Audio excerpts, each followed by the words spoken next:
श्री स्वामी समर्थ। कैसे हो आप सब लोग? आई होप सब स्वस्थ मस्त और मज़े में हो गए, मज़े में रहिएगा। और आज है 16 तारीख 16/5/2024। ओके, आज शीतला नवमी है। शीतला माता की नवमी, प्राकट्य दिन है उनका, मतलब कि वो धरती में से प्रकट हुई थी, धरती में मिली थी सीता माता। तो आज उनका जन्मदिन है, उनकी नवमी है। उनके जैसा तो कोई नहीं बन सकता। शीतला माता मतलब सीता माता के जैसा कोई नहीं बन सकता, इस दुनिया में भी कोई नहीं बन सकता। उनमें सहनशीलता थी, धैर्य था, स्थिरता थी। हर एक चीज़ में वो अपने निश्चय पे स्थिर रहती थी। आजकल की दुनिया में ये सब होना, ये सब मिलना और ये सब करना असंभव बात है। तो उनके जैसे नहीं हो सकता कोई। वो बहुत स्थिर थी, पानी की तरह शांत थी। ऐसा तो कोई उस दुनिया में आज नहीं होगा, कभी होगा ही नहीं और नहीं होगा, मतलब कि होना भी नहीं चाहिए। मैं तो यही कहूँगी। आजकल अगर हमें कोई कुछ बोल देता है तो हम तुरंत ही जवाब देते हैं। सीता माता ऐसी नहीं थी, बहुत शांत थी। इतना उनके साथ सब कुछ होते भी हुए भी उन्होंने अपने पति का साथ नहीं छोड़ा। उनके साथ वन में गई, उनका हरण हुआ, फिर भी वो एक निष्ठ रहे।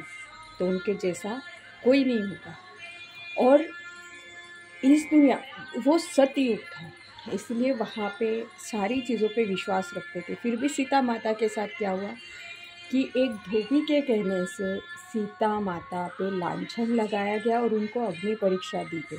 इसलिए मैं कहूँगी कि आज की दुनिया में सहनशील होना भी नहीं चाहिए। जब आप बात आपके अस्तित्व पे आएगी तो आपको बोलना बहुत ज़रूरी है। पर एक बात हमेशा याद रखें, बोलना तभी जब आप खुद जानते हो कि आप सही मायने में सही हो, ठीक है? नहीं तो तब तक मत बोलना, क्योंकि कभी कभी ऐसा होता है हम बोलने जाते हैं और सामने वाले इंसान को सच्चाई पहले से पता होती है। तो आइए, आज है गुरुवार, मेरे स्वामी महाराज का दिन, मतलब कि मेरे स्वामी समर्थ महाराज का दिन। और दत्त भगवान साईं बाबा, स्वामी महाराज। अभी स्वामी महाराज को ने मैंने इससे पहले भी 2-3 बार बोला है, आज भी बोल रही हूँ। स्वामी महाराज दत्त भगवान के ही अवतार थे। अगर आज के दिन से अगर आप सच में दत्त भगवान में निष्ठा रखते हो, प्रेम रखते हो, आप उनकी पूजा करते हो, सेवा करते हो, उनके लिए समय निकालते हो, तो अगर आपको सच में उनकी भक्ति करनी है तो आपको एक काम करना चाहिए। आपको क्या करना चाहिए? आपको गुरु चरित्र का पारायण करना चाहिए। गुजराती में आता है, हिंदी में आता है, मराठी में आता है, सही कहूँगी, पारायण करना चाहिए। दत्त भगवान की पुस्तक आता है जिसको गुरु पारायण कहते हैं। वो अगर आप करोगे ना तो बहुत ज़्यादा शुभदायी है। वो पारायण आपको 108 बार करना है, आप 21 बार भी कर सकते हो। पर उस पारायण की खासियत ये है कि आप जब भी उस पारायण में बैठते हो, सिर्फ आपको दोपहर के 12 से 1 के बीच का समय तय नहीं करना है। बाकी आप किसी भी समय धर्म पारायण होकर उस पारायण में बैठ सकते हो। आप अपने घर में बैठ के वो पारायण कर सकते हो।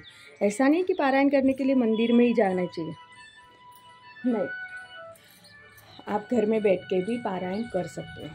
तो उस पारायण को आपको, उसकी खासियतें हैं, जब भी आप बैठोगे उस पारायण के 21 अध्याय है, उन सब अध्याय को एक ही बैठक में आपको पूरा करना है।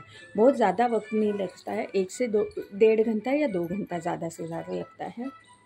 और आपको उस वक्त किसी के साथ बात नहीं करनी है, किसी तरफ ध्यान नहीं भटकना चाहिए। आपको क्या करना, अगर आप घर में करते हो तो गुरुवार के दिन करिए, गुरुवार से शुरू करिए। एक पारायण 3 दिन में ख़त्म हो जाता है, फिर आपके स्पीड के ऊपर होता है, ठीक है? अगर 108 पारायण करोगे आप तो बहुत, एक पारायण 1 दिन में ख़त्म हो जाता है। अगर आप 108 करना चाहते हो, फिर आप किस तरह से करोगे इसके ऊपर निर्भर रहता है। स्त्री वर्ग है, स्त्री वर्ग को मासिक धर्म होता है, अगर उनको बहुत सारे काम होते हैं, पुरुष वर्ग ये पारायण चुटकी में कर सकता है क्योंकि उन्हें कोई दिक्कत नहीं आती। पर स्त्री वर्ग कर रहा है तो अगर वो डिलीवरी हो चुकी हुई स्त्री है, छोटा बच्चा है, 1-2 साल का है, तो वो अगर इंसान करता है, अगर बच्चे के लिए उनको उस पारायण से थोड़े बहुत समय के लिए उठना पड़ेगा तो कोई बात नहीं है। पर अगर उस स्त्री के बच्चे बड़े हैं, उम्र में बड़ी है, दादी है, मासी है, काकी है, वो अगर एक बैठक में करेंगे तो बहुत अच्छी बात है। पारायण का मतलब शांति से एक चित्त होके भगवान में रमणीय होना, उनकी स्तुति करना, उनका गुणगान करना, इसको कहते हैं पारायण। फिर आप दत्त भगवान का करिए, किसी भी भगवान का, पर गुरु चरित्र का पारायण करना बहुत फलदायी होता है। आप आज से शुरू, उसके लिए ज़रूरी नहीं है कि आपको गुरुवार का व्रत ही करना चाहिए, नहीं, बिल्कुल नहीं। आपको क्या करना है, आपके आसपास दत्त भगवान का मंदिर है, वहाँ जाके श्रीफल और 11 रुपये उस श्रीफल के ऊपर दत्त भगवान के मंदिर में जाके रखना है बुधवार के दिन, और गुरुवार के दिन से आपको शुरू करना है, भगवान का नाम लेते उसको शुरू करना है। फिर आप किसी भी समय कर सकते हो, पर वो समय में आपको पारायण में बैठने के बाद आप उठ नहीं सकते, बस इतनी ही उसकी ये होती है, मतलब कि उतनी इसकी नियम होता है, इतना ही इसका नियम होता है, ठीक है। तो आप यही कर सकते हो। बाकी तो सहनशीलता आज के ज़माने में तो है नहीं, ठीक है।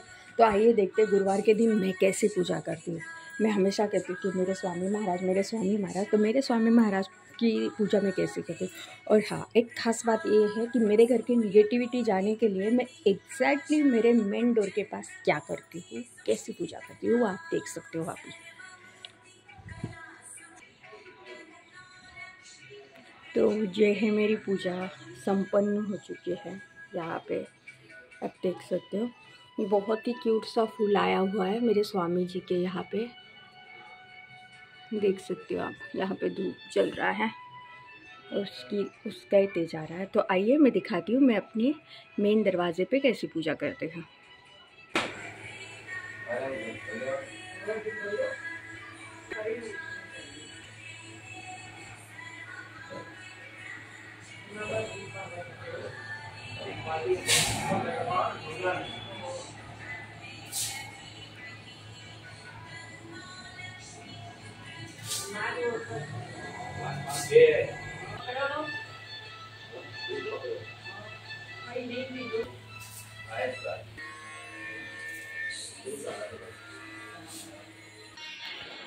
तो आपने देख ली है मेरी पूजा यहाँ पे, मतलब कि जो मैं मेन डोर पे करती हूँ, और यहाँ पे बहुत तेज है।